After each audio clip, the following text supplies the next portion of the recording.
Okay, let's continue Tasha's Cauldron of Everything and look specifically at the Artillerist Artificer. It's almost a tongue twister. So obviously with artillery in the name, you know this has got something to do with guns, cannons, something along the line. And look at this human right here in this picture. Look at what he's carrying. Looks almost like a small cannon right there in his arms.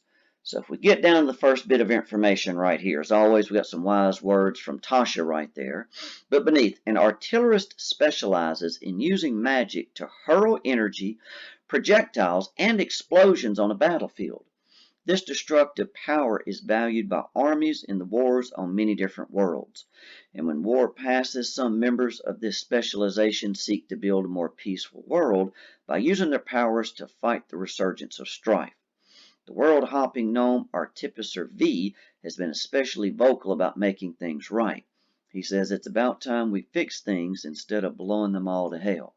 So up here at the top, you can see at level 3 when you first take this specialist group, you gain proficiency with woodcarver's tools. If you already have this proficiency, you gain proficiency with one other type of artisan's tools, whatever you choose. Also at 3rd level, you see Artillerist Spells. You always have certain spells prepared after you reach particular levels in the class, as shown in the spells table. These spells count as Artificer spells for you, but they don't count against the number of spells you have prepared. So that's always to your advantage. So just like the others, they always have your own special group of spells right here. So at Artificer level 3, you'll get Shield and Thunderwave. At 5, Scorching Ray and Shatter. At 9, Fireball, that's always a favorite, and Windwall. At 13, Ice Storm and Wall of Fire, a couple of other good ones. And at 17, Cone of Cold and Wall of Force. So all good spells. Also, you see at level 3, Eldritch Cannon. You've learned how to create a magical cannon. Using woodcarver's tools or smith's tools, you can take an action to magically create a small or tiny Eldritch Cannon in an unoccupied space on a horizontal surface within 5 feet of you. A small Eldritch Cannon occupies its space, and a tiny one can be held in one hand. So it sounds like they're talking pistol there. Once you create a cannon, you can't do so again until you finish a long rest or until you expend a spell slot to create one. So long rest or spell slot. You can have only one cannon at a time and can't create one while your cannon is present. It's too bad. It'd be nice to dual wield. Maybe there'll be a feat one day. The cannon is a magical object. Regardless of size, the cannon has an AC of 18 and a number of hit points equal to 5 times your Artificer level. So its hit points will increase right along with you. It is immune to poison damage and psychic damage, as you would expect.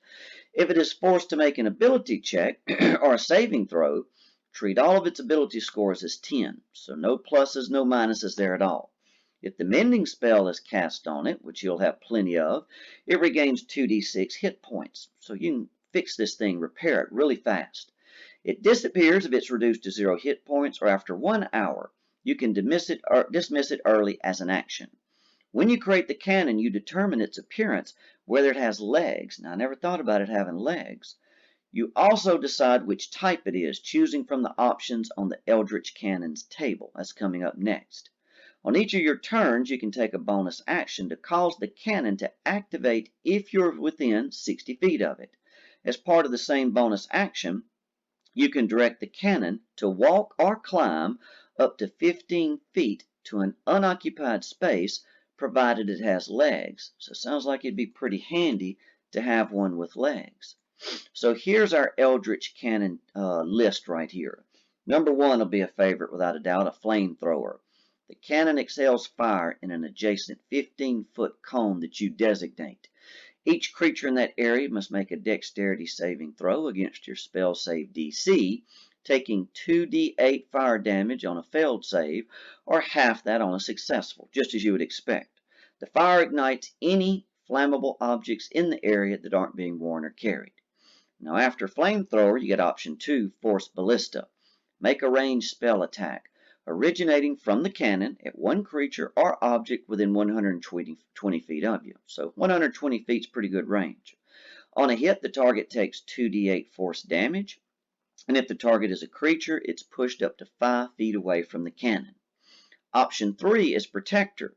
The cannon emits a burst of positive energy that grants itself and each creature of your choice within 10 feet of it a number of temporary hit points equal to 1d8 plus your intelligence modifier. So, of course, you got options for damage and then one to give somebody or everybody some temporary hit points.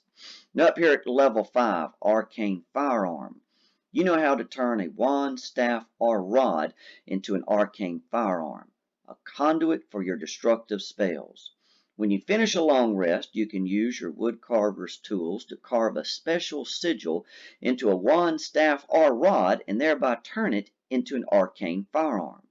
The sigils disappear from the object if you later carve them on a different item. The sigils otherwise last indefinitely. So look at that, no time limit. How good is that? And this is just at level 5. You can use your arcane firearm as a spell casting focus for your Artificer spells. When you cast an Artificer spell through the firearm, roll a d8 and you gain a bonus to one of the spell's damage rolls equal to the number rolled. So that's going to give you extra damage there. At level 9, Explosive Cannon. Every Eldritch Cannon you create is now more destructive. The cannon's damage rolls all increase by 1d8. As an action, you can command the cannon to detonate if you're within 60 feet of it. Doing so destroys the cannon and forces each creature within 20 feet of it to make a dexterity saving throw against your spell save DC, taking 3d8 force damage on a failed save or half as much on a successful one. So that's a detonate option. Then at level 15, Fortified Position. You're a master at forming well-defined emplacements using your Eldritch Cannon. You and your allies have half cover while within 10 feet of a cannon you create with Eldritch Cannon as a result of a shimmering field of magical protection that the cannon emits. So half cover is great. You can now have 2 cannons at the same time. You can create 2 with the same action, but not the same spell slot. And you can activate both of them with the same bonus action. You determine whether the cannons are identical to each other or different. You can't create a third cannon while you have 2. So there's everything you would expect as far as the Artillerist. Great picture of the guy right here and what you see at each level. Hope you enjoyed this video. Until next time, good luck and good gaming.